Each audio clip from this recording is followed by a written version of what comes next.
Assalamualaikum warahmatullahi wabarakatuh. Kelas 9.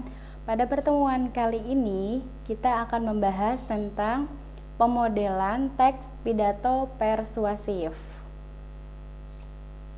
Sebelumnya, kita akan kaitkan pembelajaran kita dengan Al-Quran surat Al-Baqarah ayat 23 sampai 24.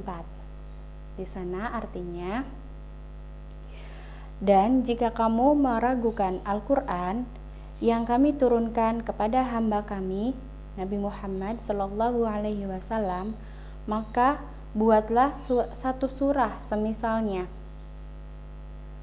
dengannya, dan ajaklah penolong-penolongmu selain Allah, jika kamu orang-orang yang benar. Jika kamu tidak mampu membuatnya, dan pasti tidak akan mampu, maka takutlah kamu akan api neraka yang bahan bakarnya adalah manusia dan batu, yang disediakan bagi orang-orang kafir.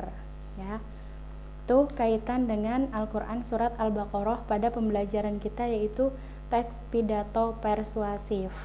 Ya, baik.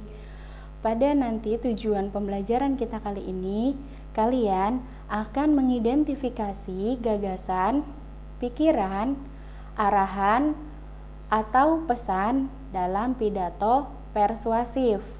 Kemudian kita juga nanti akan menyimpulkan gagasan, pikiran, arahan, atau pesan dalam teks pidato persuasif.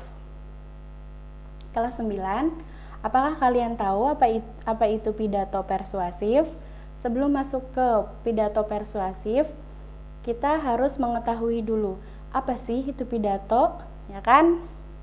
Pidato di sini artinya bentuk komunikasi satu arah berupa pengungkapan gagasan dan pikiran pembicara tentang suatu hal kepada banyak orang dan tidak mendapat reaksi langsung dari pendengar. Itu namanya pidato. Nah, kalau pidato persuasif apa? Kalau pidato persuasif di sini maksudnya pidato yang tujuannya untuk memengaruhi orang lain atau untuk mengajak, bisa juga membujuk audiens atau pendengar untuk melakukan keinginan dari orator.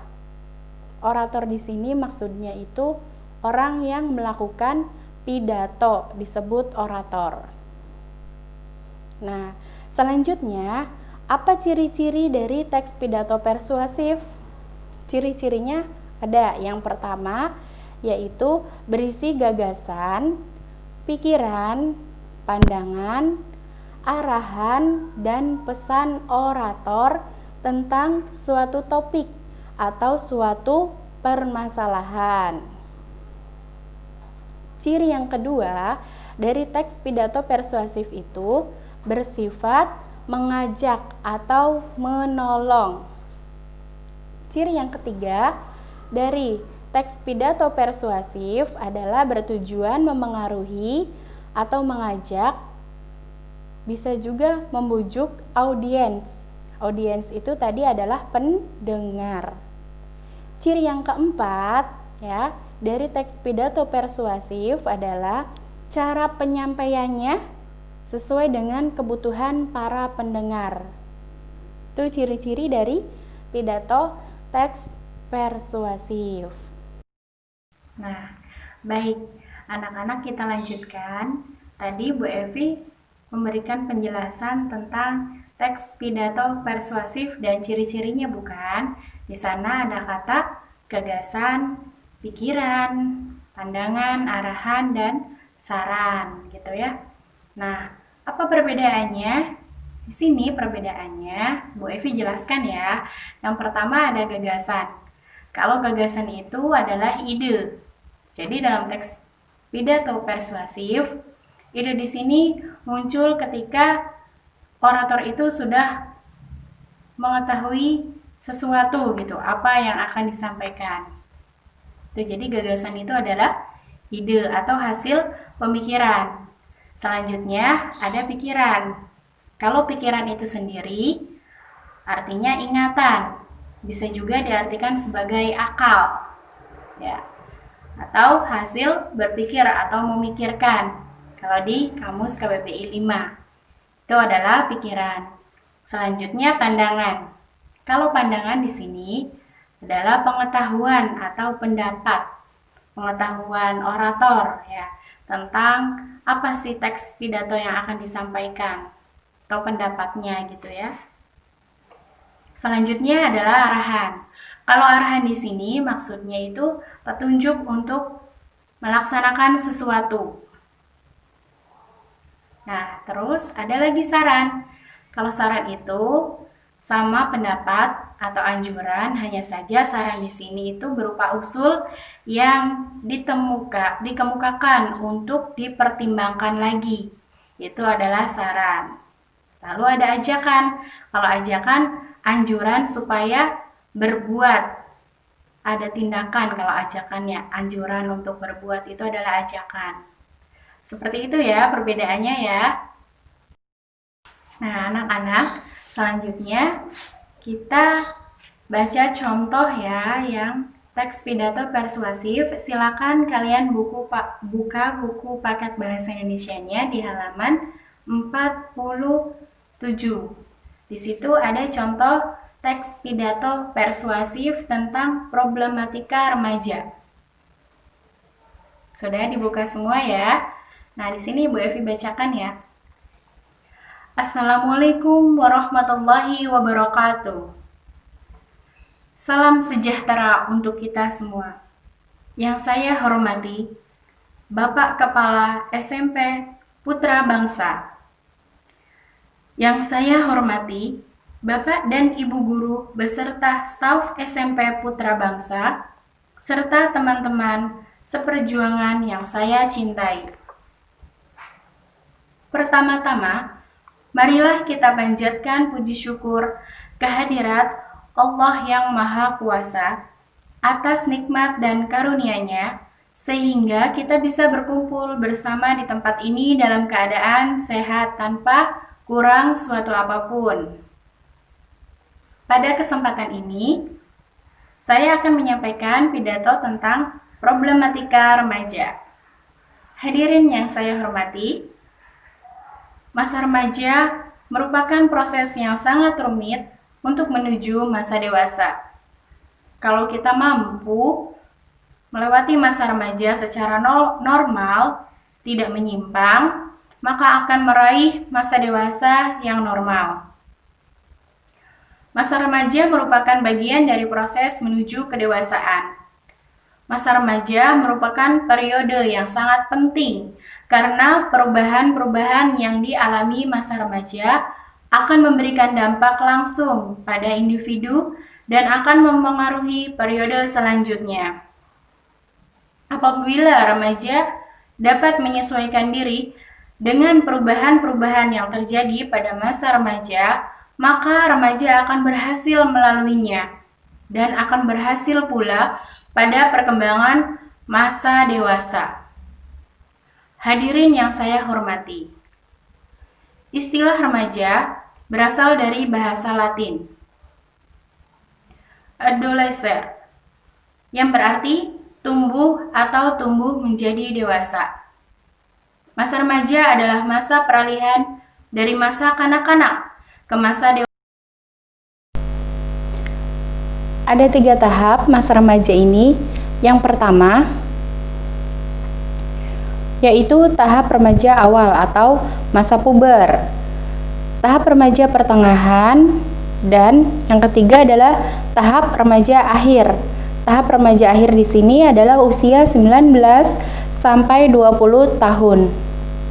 Pada masa peralihan ini, biasanya remaja mengalami krisis identitas. Krisis identitas diri di lingkungannya, di lingkungan misalnya lingkungan sekolah atau masyarakat. Begitu ya. Ciri-ciri remaja yang paling menonjol adalah bersifat selalu ingin tahu, serta selalu ingin mencoba untuk bereksperimen, uji coba, pengen nyoba-nyoba, seperti itu. Mereka berusaha mencari identitas dirinya dengan menjauhkan diri dari orang tua. Tidak heran jika remaja lebih banyak yang mengagumi tokoh lain di luar dirinya selain orang tuanya. Tuh. Ya, selanjutnya masih dari teks pidato yang tadi ya. Remaja juga sangat memperhatikan penampilan. Ia senang berdandan dan bercermin berjam-jam untuk yang perempuan ya. Untuk yang laki-lakinya sama suka berdandan, bercermin. Ada yang sampai sisiran begitu ya. Dan perilaku bergaul di sekelompoknya istilahnya sangat kuat. Itu masa-masa remaja. Dari bergaul, cara berpakaian mereka, cara berbicara, sampai cara berperilaku yang sama. Karena tadi masih mencari jati dirinya. Selain itu, remaja juga sangat peka terhadap stres, frustasi, dan konflik. Pada sisi inilah, remaja memiliki peluang untuk terjerumus pada pergaulan negatif, seperti halnya penggunaan narkoba dan pergaulan bebas. Naudzubillah min dzalik ya. Hadirin yang saya hormati, masa remaja pun diawali dengan masa penuh romantika. Nah, ada tumbuh benih-benih perasaan suka terhadap lawan jenis.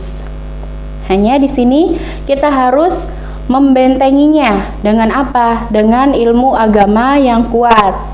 Nah, oleh karena itu harus selalu bersikap positif. Ya, pergaulannya juga memilih yang positif agar tidak terjerumus terhadap hal-hal yang negatif. Nah, pada masa ini diperlukan perhatian ekstra dari orang tua karena jika tidak, para remaja dapat terjerumus pada pergaulan bebas.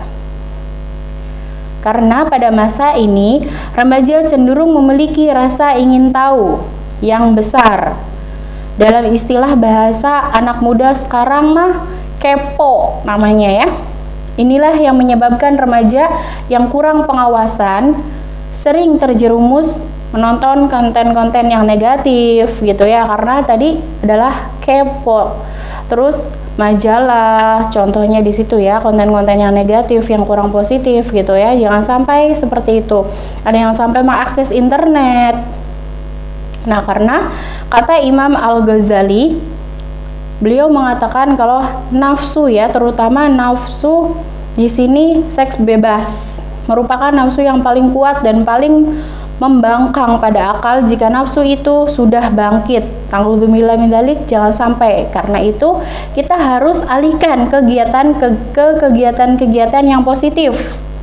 Begitu ya. Oleh sebab itu suatu yang sangat baik jika seorang mampu menahan dan mengendalikan nafsu seksual yang secara alami tumbuh dalam dirinya, diri remaja itu. Nah, beberapa upaya dapat dilakukan untuk mencegah seseorang terjerumus pada perilaku seks bebas. Yang pertama tadi mendalami ilmu agama ya, harus menjaga pandangan, menundukkan mata, begitu ya. Kemudian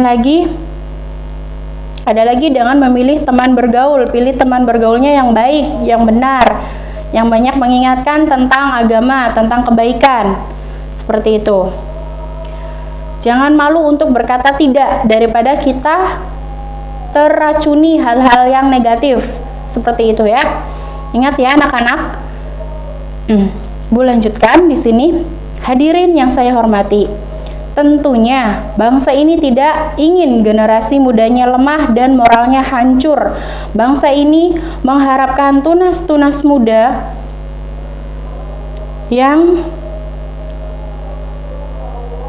kuat dan berakhlak baik. Kita harus memulainya dari sekarang saat usia mulai memasuki masa remaja. Sekarang ya, mulai sejak dini, sejak usia SD, SMP, SMA gitu ya.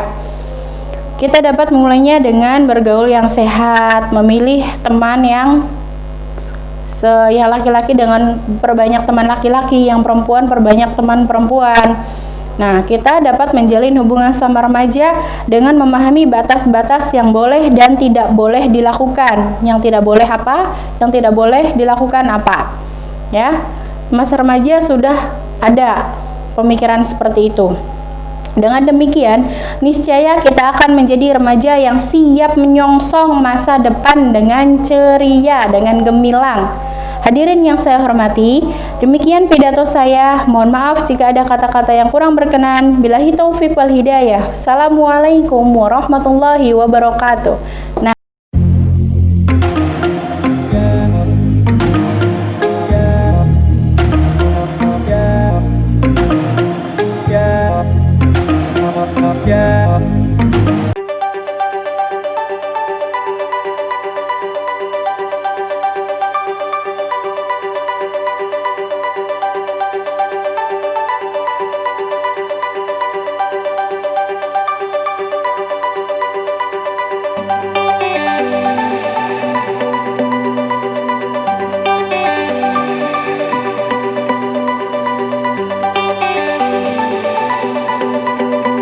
Nah, itu tadi adalah contoh teks pidato persuasif ya anak-anak.